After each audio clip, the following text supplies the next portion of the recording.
పేరు ఎల్ రవీందర్. నేను sub registrar పెద్దంపర్పేటలో పనిచేస్తున్నాను.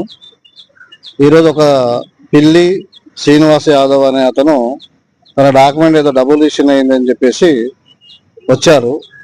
వచ్చి నేను ఆ డాక్యుమెంట్ వెరిఫై కూడా చేస్తున్నాను. చేసే క్రమంలోనే అది ఆయన 2012లో ఆయన రిజిస్ట్రేషన్ చేసుకున్నాడు. ఆయన ఏదైతే డబుల్ రిజిస్ట్రేషన్ అయింది అని అంటున్నాడో అది జనవరి 2025లో అయింది. ఇందులో ఏంటంటే వాళ్ళు ఎవరైతే 91లో రిజిస్ట్రేషన్ చేసుకున్నారో అతని తాలూకు ఫ్యామిలీ మెంబర్స్ రిలీజ్ చేసుకొని అందులో ఎవరైతే తీసుకున్నాడో అతను మళ్ళీ సేల్ చేశాడు.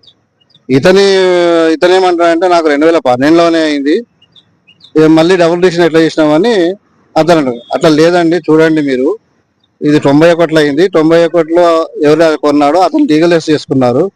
నువ్వేమో ఏదో ఏజీపీఏలు అవన్నీ పెట్టి ఒక 5-6 ఏజీపీలను పెట్టి వాళ్ళ దగ్గర నుంచి తను కొన్నట్టు డాక్యుమెంట్ చూపించాడు. అది కాదు.